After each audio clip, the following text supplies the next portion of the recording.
ये भाग प्रथम वर्ष के अंतर्गत आज हम भक्ति काल, जो कि पूर्व मध्यकाल के नाम से जाना जाता था, जिनके नामकरण और पुनर्मूल्यांकन के बारे में अध्ययन करेंगे। भक्ति काल का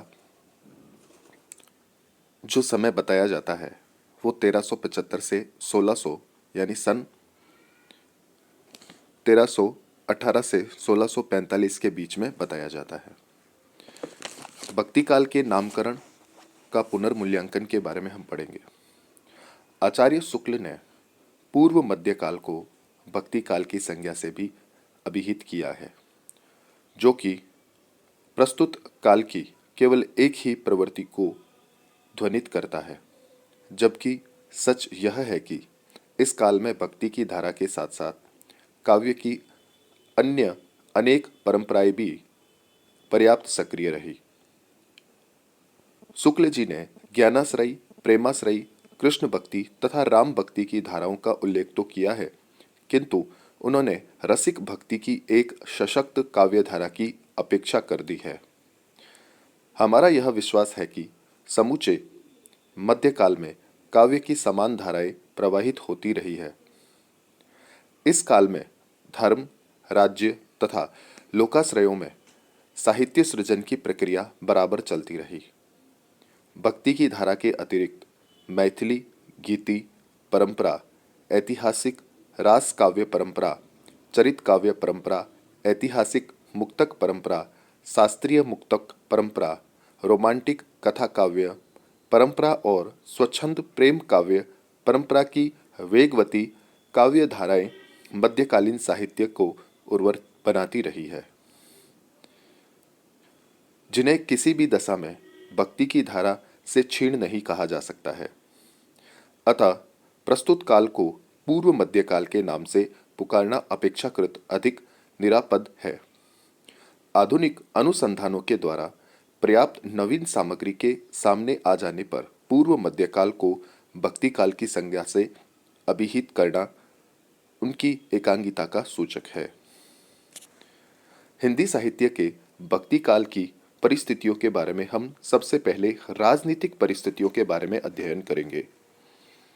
हिंदी साहित्य के भक्ति काल के इस सुदीर्घ समय को राजनीतिक इतिहास की दृष्टि से दो भागों में विभक्त किया जा सकता है। प्रथम भाग 1375 से 1583 संवत्तक तथा दूसरा 1583 से 1700 संवत्तक। प्रथम भाग में दिल्ली पर तुगलक और लोधी वंश के शासकों ने राज्य किया और द्वितीय भाग में मुगल वंश के बाबर, हुमायूं, अकबर, जहांगीर तथा शाहजहां ने। राजनीतिक दृष्टि से प्रायः यह काल विक्षुब्ध, अशांत तथा संघर्षमय काल था। मुहम्मद गोरी के विजित प्रदेशों पर तुर्कों की सल्तनत स्थापित हुई। बलबन, अलाउद्दीन आदि सुल्तान तथा उनके सरदार साम्राज्य विस्तार के कार्य में सफल भी हुए, किंतु उनके अशक्त उत्तराधिकारियों द्वारा उनकी रक्षा न हो सकी। अलाउद्दीन खिलजी तथा तुगलक ने सतत प्रयासों से केंद्रीय शासन को सुदृढ़ बनाकर उनकी दूरदर्शिता का परिचय दिया, किंतु उनके आंखें मूंदने से ही सब कुछ चौपट हो गया। फलतः 14वीं तथा 15वीं शताब्दी में बहुत से मुसलमानों तथा हिंदुओं ने के प्रादेशिक राज्य उठ खड़े हुए। तुर्क शासक विदेशी होते हुए भी इस देश को अपना चुके थे। उनमें से कुछ धमनियों में हिंदू रक्त था। तुर्कों के पीछे पठानों का राज्य हुआ। उनके पूर्वज हिंदू या बौद्ध थे, अतः ये लोग एक प्रकार से विदेशी नहीं रह गए थे। 1295 में अलाउद्दीन खिलजी दिल्ली की गद्दी पर बैठा और उसने मालवा और महाराष्ट्र को जीता। गुजरात जीतकर उसने राजपुताना को तीनों ओर से घेर लिया तथा रणथंबोर, चित्तौड़, सिवाना, जालोर और भीनमाल आदि प्रदेश जीत लिए। इस प्रकार दक्षिण भारत में मुस्लिम शासन पहुंचा। अलाउद्दीन के मरते ही दिल्ली का शासन ढीला पड़ गया, पर गयासुद्दीन तुगलक ने 1320 में उसने फिर जान डाल दी। उसने बंगाल जीतकर दक्षिण में महाराष्ट्र तथा आंध्र तक अपने राज्य स्थापित किए। कुछ काल के उपरांत प्रांतीय शासकों ने स्वतंत्रता की प्रवृत्ति आने लगी। दिन प्रतिदिन कोई ना कोई प्रांतीय शासक स्वतंत्रता की घोषणा करता रहा और दिल्ली सम्राट उस पर चढ़ाई करने में अपने अधीन करता रहा। मेवाड़ में हमीर सिसोदिया 1326 में स्वतंत्र हो गया। उन्हीं दिनों विजयनगर में हिंदू राज्य का उदय हुआ। मथुरा और बंगाल में दिल्ली सल्तनत के सूबेदार स्वतंत्र मुसलमान बन बैठे। दक्षिण में बहमनी सल्तनत की स्थापना हो गई। फिरोज तुगलक ने इस विद्रोह को दबाया था, किंतु उसके उत्तराधिकारी निकम्मे और नालायक निकले और राज्य की शक्ति प्रांतीय शासकों के हाथों में चली गई। इन्हीं दिनों दक्षिण में विजयनगर और बहमनी राज्य में संघर्ष चलता रहा।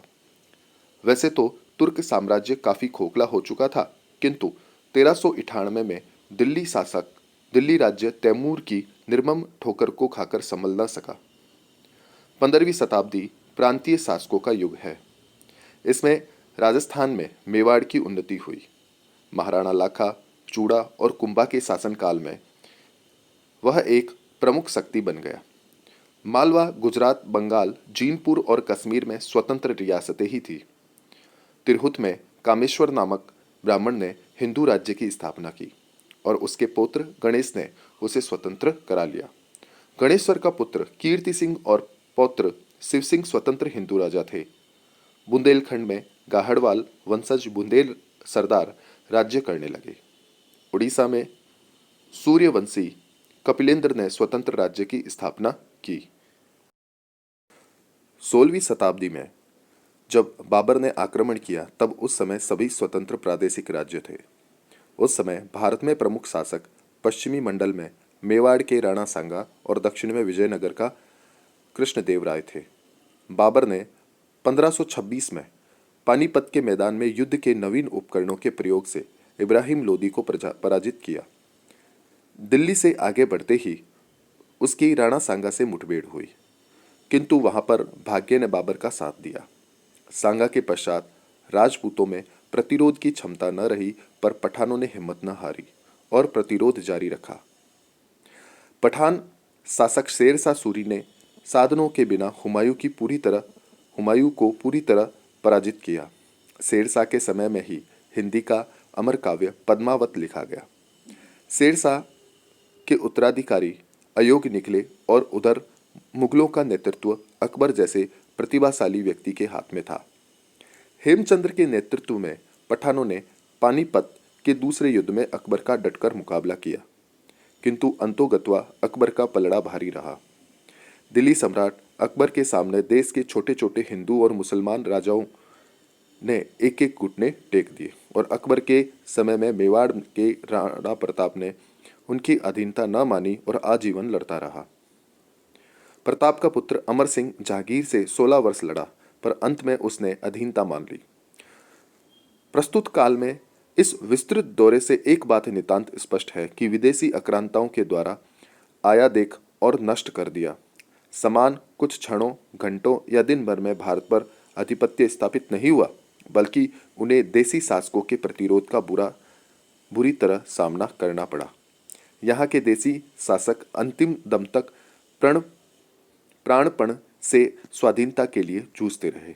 उनमें किसी भी प्रकार की निराशामय पराजित मनोवृत्ति नहीं थी और न ही उसी समय का साहित्य निराशामय परिस्थितियों की उपज है। तो ये उस समय की कुछ राजनीतिक घटनाएं थी।